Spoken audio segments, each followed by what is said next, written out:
Hi, everybody, and welcome to the Author's Table. This is the portion of the story room where we take the pieces that have been submitted to the Story Room magazine and have won the prize and are read out loud. And then we have a conversation with the author.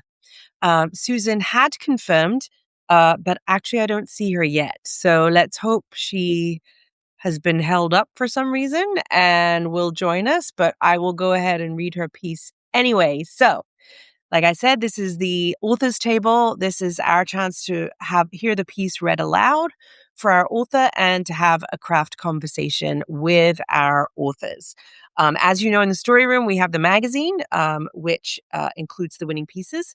And then this Sunday, we will have the Hero Wine Salon, during which we will discuss the theme of this quarter's story room, which is the Threshold Guardian, and how many of those we have in our lives. So let's cross our fingers and hope that Susan joins us. It looks like she's here, but I see her name in the chat, but I don't see her on video. So perhaps she doesn't know how to join. Susan, do you want to put a note in the chat about any struggle that you're having to join? That would be great. And we hope you can come and join us before I get through your piece. So Susan wrote an amazing piece under the fiction part of the story room. We feature one essay, one nonfiction essay, and one fiction piece. Susan is the fiction piece winner with her fiction story, Meeting Death. Susan, did you have trouble? We can't hear you, I'm afraid. We can't hear you. You know what? I'm going to leave you to work on that, and I'm just going to start reading your piece. And then hopefully, when the piece is done, you will have figured out your audio. So I'm just going to go ahead and start. The piece is called Meeting Death. I spent hours that spring in the goat shed helping Mother with all the births, casting about for a way to beg her to save me. Like the goats, I was livestock, moving from my father's house to another man's. What was marriage but just that?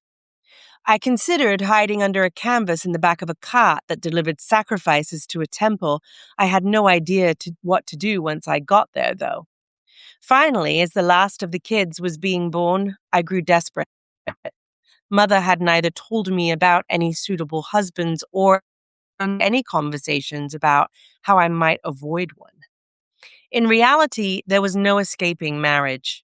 The fact that I wouldn't admit it caused Mother's silence. I helped the last nanny give birth, thinking about how I never wanted to do that while looking for a way to open a conversation with Mother. The kid was small, but perfect, and as pure white as a lily. I was quite taken with him, but Mother was disappointed in the whole kidding season, which did not yield enough nannies. Males eat, but they don't give birth or milk, she said, noticing my infatuation and snapping the linen cloth she held against her thigh. A herd only needs one male, yet I have 10. She wiped her hands on the towel. He's so cute, pure white, I offered. A runt, she scoffed, disgust crossing her fingers. A perfect sacrifice, she said sharply, looking up at the full moon. Maybe the priests will buy him. She blew out a long breath. But maybe not. She stood to her full height and narrowed her eyes, casting a glamour that made her seem as severe and tall as a god. But I was used to her tricks and slid my attention to the baby goat. His coat was so soft with swirls that eddied in beautiful patterns. He lifted himself onto wobbly legs and began rooting under his nanny's belly for a teat. He bleated, and I guided his chin. You're perfect, I whispered. Goats are not pets, and you are not a child, Mother said. She narrowed her eyes at me as though realizing something. Do not name him, she added. We watched until his belly was full.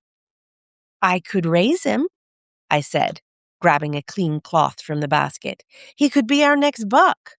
Smiling sweetly, I wiped his face clean, delighting in how his coat whirled into a spiral at the center of his forehead. I will save you, I whispered into his ear, and kissed his forehead to seal a promise. Mother threw down her towel in disgust, turned and left the goat shed. I smiled in victory. A few weeks later, I had Billy Goat following me around the woman's courtyard like a puppy. I told myself I hadn't named him. He was a goat, a Billy, and I called him that. He nuzzled me as I hand-fed him herbs from the kitchen garden, and when I knelt and scratched behind his ears, he placed his front hooves on my thighs and stretched his neck forward to rest his chin on my shoulder. I put my arms out to the side as if it were a balancing trick. When I called, he bounced to me like a puppy and pressed his head into my palm. I taught him to drink from a bucket and stole extra milk from him. He gained weight and would soon be as big as any male born that year, even though he'd started life last-born and a runt. We would survive the cull of excess males. I was sure of it. When Billy was 4 months old, Mother and her women sat on benches under a grove of olive and lemon trees not far from us, gossiping to pass the time. They prepared a small feast to celebrate a new grape planting in the hills and whispered about my upcoming betrothal as they snapped the ends off beans. I softened my focus and listened sideways. I scratched behind Billy Goat's ears, and he pressed his face into my hand. He bleated in pure pleasure while I pulled up some sweet new lavender for him. The aroma of bruised herbs wafted around us. A breeze stirred the delicious scent of lemon flowers. Bees were hard at work, moving from one blossom to the next. The air was heavy, and the woman's conversation droned on. They were saying that Father had accepted the king of Argos. He would arrive soon. I would be a queen. So this was how Mother would tell me, by allowing me to overhear it? Coward. I jumped to my feet to move out of earshot. Come, Billy Goat, I called loud enough to make them stop talking. I glared at Mother and slapped my leg like Father calling his boarhounds to heel, and while I ran, Billy bounded after me. Mother stood. The women stopped talking and looked into their laps. I picked some more lavender, offered it to Billy, and put my hands on my hips. I even raised my chin in her direction. Mother's eyes accepted the challenge, her thumb still pressed into the back of a paring knife, her other hand holding a grip of beans in midair.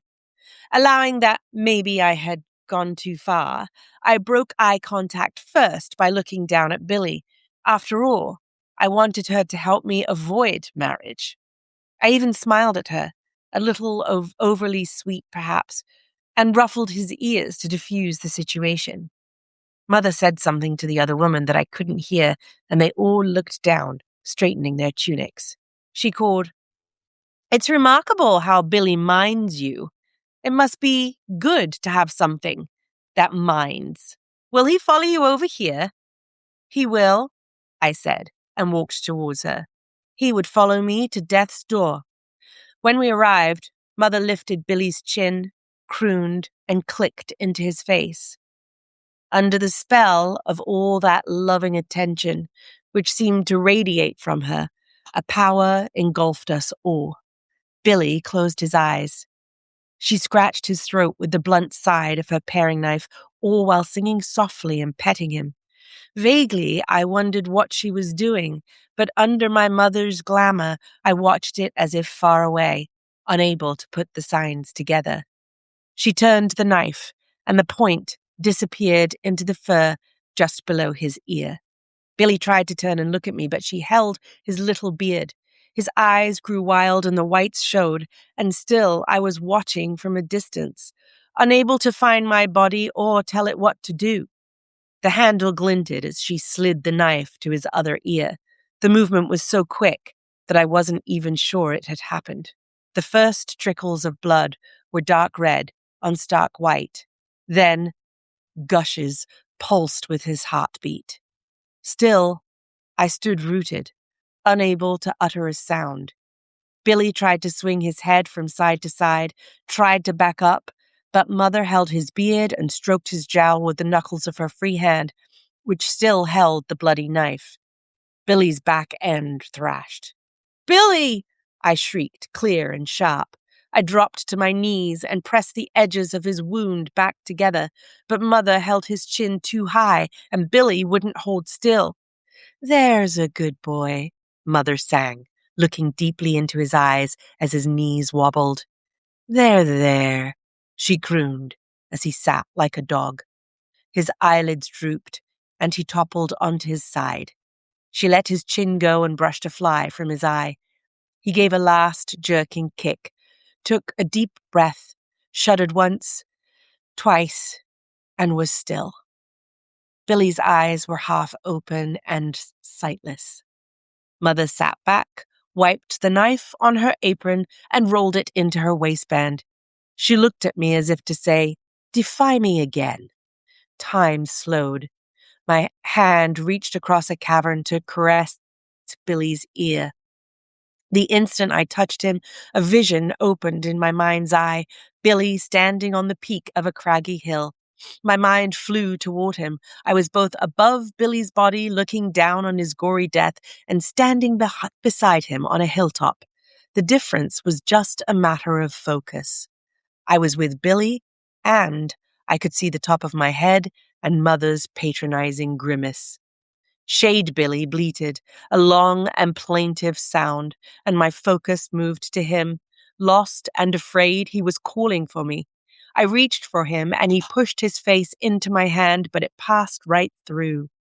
Beyond the crag's peak, a straight wall of terrible, swirling blackness rolled a cold wave towards us. "Come." The whisper sounded like a woman's voice, then only the wind. Then I heard it more clearly. "Come." Behind the darkness and woven through it, a malevolent presence surged towards me, sucked my body towards it, asking, I thought, if I wanted to join Billy. "Come." "No!" My mind scrambled away, my heels and hands vaulting me backward. Billy strained towards me, the wind closing his eyes while his legs lost 2 unwilling steps towards the edge.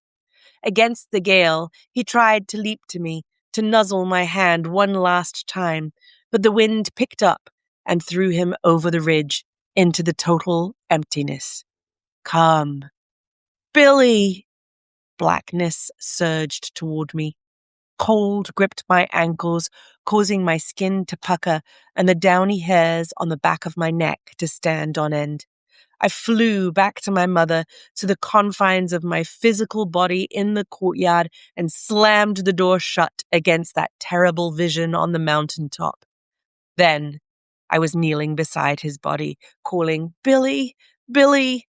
My throat hurt from crying, but it was nothing compared to the memory of that hateful cold. I took Billy's head into my lap, and the fact of his lifelessness soaked my tunic and coated my hands. Mother sat, waiting for every lesson to land. I raised my gory hands, palms up, in utter helplessness. My mother held her arms out as if I had merely fallen and scraped my knee, and I, feeling all of 2 years old, stunned and needing comfort, folded into them. "But Billy," I said, "I saw him. I was at the threshold." Mother hugged my body against hers and rocked me. "Shush now. It's all right," she whispered, putting a hand on the back of my head and pressing my face to her throat so she could kiss the top of my head. "Life is terrible, little one. It's never wise to make a pet of your stew." There we have the ending of Susan's piece. Did you get your audio fixed, Susan? Oh, you did not. I'm sorry, but we cannot hear you. Um, that's a real shame. Um, can you perhaps type into the chat so that we can have a little craft conversation if you can't get your speaker fixed? We really can't hear you. Uh, unplug your headphones, maybe. Is that working?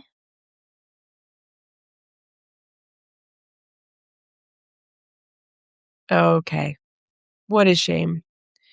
Um, okay. So what we'll do is I'll make some craft observations and then maybe you can react in the chat. And we can maybe talk a little bit more about the thematic elements of your essay when we are on the salon on Sunday, which I hope that all of you will join. It's a really lovely piece. I would like to open the chat up to everyone now. If you have a question that you'd like to ask Susan, we can always, again, address some of the questions when we're on the salon on Sunday. So if you have any questions, again, we're talking craft today. I would really love if you would put them into the chat. And Susan, if you would have any commentary on what we're saying in this conversation. It's going to have to be brief because unfortunately we can't have a chat. So anyway, one of the craft the arc of the craft arc that really worked was this establishment of this young girl as more or less livestock in the beginning of the piece. And she actually states that. She says, like the goats, I was livestock, moving from my father's house to another home. That's just a single, really single image in the beginning of the piece that carries the entire rest of the plot that actually literalizes what you are saying in the beginning of the piece. So it's a real craft um, craft skill. And you're saying, yes, girls were considered livestock. In fact, at the time, yes, we were considered owned, and women were considered to be owned. Yeah. Oh, I have someone. I have some. Oh, Yeah. I can hear you, Susan. Sound? You can hear me? I finally clicked We the can right hear you. Yay!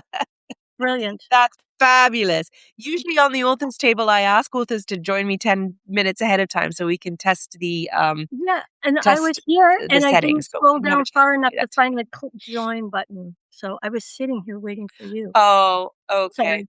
Oh, what a shame. First I line. was waiting for you too. So there you go. We're hooked up now. We're together now. Yes, So you're that's good. excellent. So yes, so that one sentence in the beginning of the piece actually is literalized through the rest of the piece. Was that in your first draft, or was that something that you came upon after you had written the story and decided to lead it that way? No, that was in the first draft. It's such a big part of the theme of the whole story, um, that Oh, was like, if you have a non-negotiable, that's it. That yeah, she you can doesn't see that have because that yeah, is she doesn't have agency. right, right, very clear. The whole I wanna talk about the whole, death scene, Mhm. the whole sacrificial scene. Right. Um, the horror of that scene, it lands because of the softness that you implement within the text. Mhm. Again, a really, important and intelligent craft choice. So, we have, like, the crooning and the tenderness and the singing, right? And, to me, it said to me, and maybe folks on the chat can join in, that actually that is exactly what arranged marriage was at that Mhm. period, right? It was this intense brutality costumed in care, Yes. right? So the mother is is caring for the goat, but is obviously a very brutal aspect of that that piece. Tell us a little bit about writing that section. That section, was rewritten so many times, I don't even know how many times. Um, and it's really, important to me before, as part of my process to read the piece aloud to myself. And, um, another important part of my process is to write from my body. So I'll take the piece for a walk. Like I have a little notebook and a pen, and I go to the beach and bare feet and walk and look into the story. Like it's almost like looking into the tops of your feet, but it's this awareness that goes sideways. And a lot of that scene came to me while I was walking. I can see that because a lot of the softening pre the execution, a lot of the softening is in this sensory contrast that you set up, right? So we Mhm. have the bees and the bruised lavender and the lemon flowers. But then we have the contrast with this sharp knife and the snapped beans, right? Um, all of that makes the violence actually land harder. And you can tell that all of that came from a sensory experience because those tiny images are so sensory and in your body. So that's it's actually a really good tip to anyone who is listening and is a writer and interested in the craft is that that effort of feeling the piece from a sensory Right. perspective. Right. It's important to me, not in a first draft, but in later drafts to get out of my mind so that Yeah. it's coming from a deeper place than just thinking. And to do that, I involve my body by walking. All the images of the things that came before the beans, the lavenders, all that, I tried really to focus on it being food because goats Mm, are food. And yeah. and I think that when a baby goat is killed for dinner, that it's not necessarily cruel. I think that there can be this tenderness between the and usually it was women who are killing and dressing and cooking, a recognition that a life is being sacrificed for dinner and carrying that sacrifice through to temples and all the other things, all the other ways, and the sacrifice of the girl in marriage. Yeah, and that comes through very clearly in the piece. I mean, the cruelty comes from the fact that the girl has either been allowed or allowed herself to believe that she has some sense of agency. And that's kind of like the big hit when she realizes that in fact she doesn't have any at all. Yeah, I think also too for me in writing this, it was about an imagination of all these generations of girls, all these hundreds of years of girls. Um, that among them there must have been brilliant women. There must have been gay women. There must have been all the kinds of women that there are, and yet they had no say. And I don't think that makes them marching like blindly toward the altar just because that's the culture. I think women have always rebelled and always wanted more than that. And so she's a rebellious teenager. I don't think we invented rebellious teenagers. I would agree. What made you choose the goat as the analogy? Was that Mhm. something that was already part of the story, or was it something that came to you? Um, I think it was the only choice from the beginning because goats were just the common livestock and probably the most common meal. Um, and goats are playful. Goats are smart, and little baby goats are affectionate. Even grown-up goats can be affectionate if they've been raised in a certain way. TikTok is full of goat videos. They're just cute and adorable, and, um, and that innocence that the goat has of not understanding that it's food is the same innocence that the girl kind of has in not understanding that she also is consumable. Yeah. Yeah. Very, very, very interesting and also kind of scary, Yeah. when you think about it because it's not ended, globally. This No, that has not ended. It's no. it's quite scary. Tell us a little bit about the glamour of the mother. I really Well, liked that, the usage y of that term. yeah, I like it too, and, I almost wanted to spell it in the British way, but I'm not British, so I didn't. But I like the roundness of the O-U-R in this, like, idea, so I almost did it anyway. It's something, um, I feel like we can all do under certain circumstances that we can grow big. I was a classroom teacher for 25 years, and I could cast a glamour. I could stand in front of those teenagers without saying a word and get their full attention by making myself bigger. And Yeah, conversely, I discovered how to do that because in the opposite way, I was invisible too. And so the invisibility of women is the opposite of that glamour where we're not seen. I wasn't seen because I was afraid to be seen. And so that growing big is kind of the opposite of that. And this is a world where the gods are very much part of life, right? So in the in the in the world of this story, the god does inhabit the mother. She does have a relationship with that god. And when she's connected to that god, she's big and formidable. And that was another side of like women as property that it doesn't it doesn't dilute the power. It it just still can come through. It's just this mother was using that power to, um, support what was gonna happen instead of yeah. her daughter and what her It's daughter also a wa great craft choice.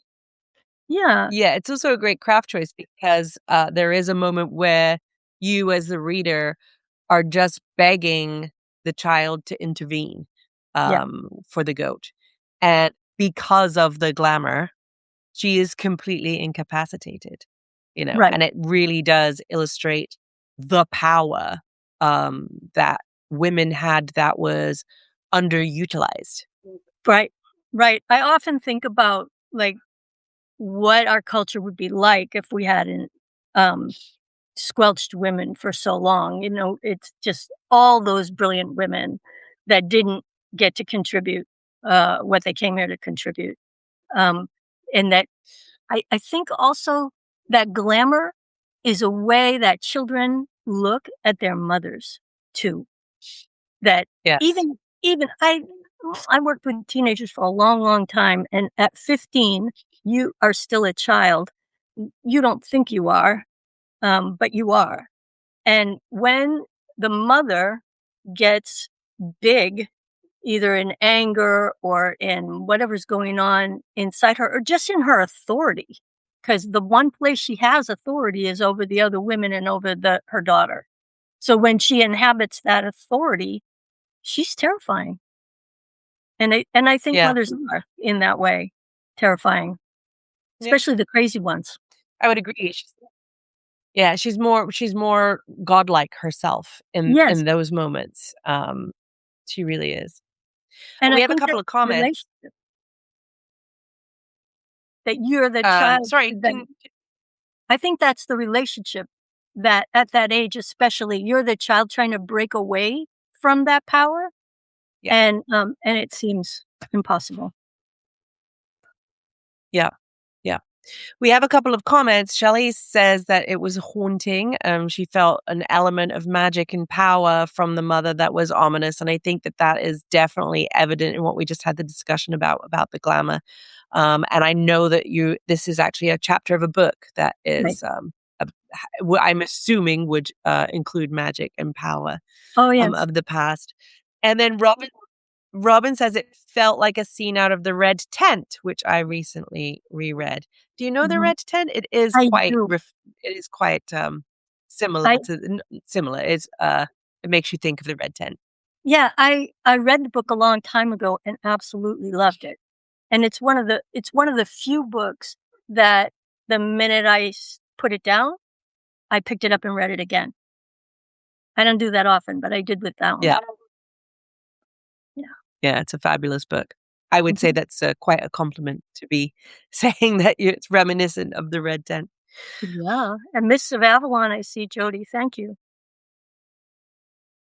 Yeah, Yeah, Mists of because Avalon, glamour from that. Um, I'm thinking about that, the way Myths of Avalon shows the changeover from more pagan religions to, Christianity, like, that's the point of that mhm. crossover time.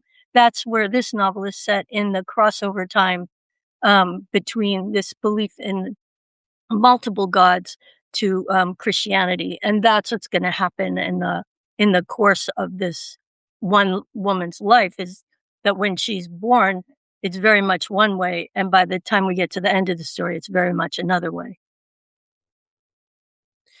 Well, we're definitely gonna need a link to your book to share with all of the Hero Wine Society members once it's ready, so we'll definitely be sharing it with everyone so that they can, download that and purchase it. Jody asks that, if she says that she missed the reading, where can we read the story? Jody, you can read the story in the Story Room magazine, which is available to our paid subscribers. You can wait until the recording comes out of this particular video, which will be coming out on Saturday, which is the day before the salon, and Mhm. you can hear it read in the video then. I'm going to ask you one more question, Susan, and it might be better as a salon question because again we'll be talking theme in salon and less craft. But it was something that I'm just curious about before we get to the salon, and that is this particular narrator is a girl, a young girl. And the Mhm. magazine and the salon and pretty much everything we do is through the lens of midlife women. Right. So, how do you see this piece speaking to midlife women who are standing at their own thresholds with their own threshold guardian, probably not their mother, but they're the pieces that we gathered for this magazine show that there are huge variety of threshold guardians for midlife women out there today. So what's your wisdom on that question? Well, I'm glad you asked, because there's more than one way to read this story. You can read this story that the mother is the threshold guardian, but in the context of the entire story, the threshold guardian is death. And when she goes to that threshold, the cold black on the other side is what I'm calling in the Yep. novel the fade to black. So, in the answer to the question, is there an afterlife or not? I hate dichotomies. So I always go, why does it have to be one or the other? Um, Maybe some people go to the fade to black and some people don't. Um, what she meets there is the threshold guardian of the entire story, which is death. So if you're going to Yep. change from one period of life to another period of life, you actually have to walk through the threshold where the guardian is death, and she's going to lock your head off because you can't go through the gate unchanged. Like, when you get to the other side of the gate, you have to be someone else. The teenager has to die to be an adult. The adult dies to be midlife. The midlife woman has to die and reimagine herself post-menopausal, child rearing, post marriage a lot of times. So it's that threshold guardian is our most terrifying one, which is why I chose it. Um, Plus, it's like I work in end of life care, and it's the thing that I think our death phobic culture is most afraid of.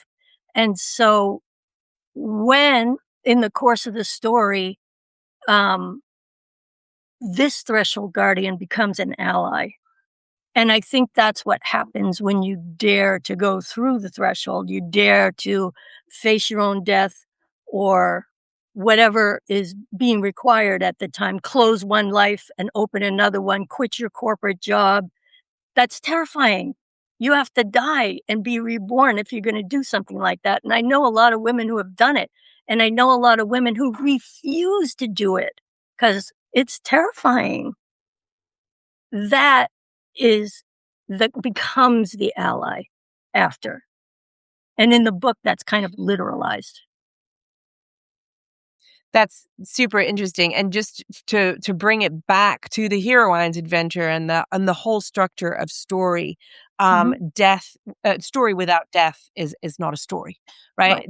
Death occurs throughout every, story and story structure, and death doesn't have to mean literal death. There's actually in story structure a question that says stasis equals death. So, what happens in this story if nothing changes, right? What dies? So that you can kind of discover where the deaths are throughout your story structure. And the way that that gets applied to life is to start thinking about the little deaths that happen right. throughout your life as a midlife woman. And it, as you put it so eloquently, like there are moments, especially in midlife, where we have to deal with um, what what we are calling death that is not necessarily literal death. I have an essay that says you can't have a resurrection without dying a little bit, That's which is so kind of like sadly the true. whole, which is the whole kind of premise around being a midlife woman and Uh, and um I and think going that through the menopause. the So tricky thing about being a midlife woman with this is that most of the time in your life, when you've had that death and rebirth experience to let go of who you used to be to become who you are becoming, it's been done kind of unconsciously. Um, like when you're a teenager, you don't know what you're doing. You're just doing it. And it's kind of instinctual and archetypal, and you don't have to think about it. You just have to rebel. When when you have children, or if you have children, and by children I mean this really broadly, like if you've given birth to a business, if you've given birth to like activism, or there's so many ways that women bring life into the world other than physical birth. Um, that's a huge, like, you become aware, "Oh, I can't be that person anymore because I have to be this person." And when you get to midlife, or the sort of threshold of midlife at the other end, that menopausal thing, you have so much more awareness than at any other threshold you've ever crossed, that yep, it adds a yep. whole layer of, like, you know what you're going through. And yet you can't stop it, you can't thwart it, you can't control it. It's just something you have to live through. We are our own wise women. We don't Mhm. need them to come That's from the story. We are already our own wise women. We have gathered so much throughout life that we are very prepared for our second coming of age. right. And which your story covers the first coming of age so beautifully. I really, really enjoyed reading your story, Susan, and I'm glad it's out there for all of us to share. And we will continue the discussion on the theme of the threshold guardian that is illustrated so beautifully in your piece at the salon on Sunday. And I hope everyone here will attend the salon so that we can expand on what we're discussing right now a little bit more thoroughly. I'm going to give you the last word and tell us what you think we should know about the piece or anything that you'd like to contribute. Mm. I think that, in previous cultures before this one, death was a much more present everyday reality, and our relationship to it was different. And now we have managed to push it away so we don't have to confront it directly. We don't have to look at it. And I think a lot of the way that's where the horror of the piece comes from is our cultural orientation toward death. I'm not sure that earlier cultures would have found the death of the billy goat horrifying the way that we do. Yeah, Yeah. yeah. Very, very well put, and thank you so much for joining us. I'm sorry we had so many technical problems I'm in the beginning. I'm sorry, my fault. Um No, no, not your fault, not at all.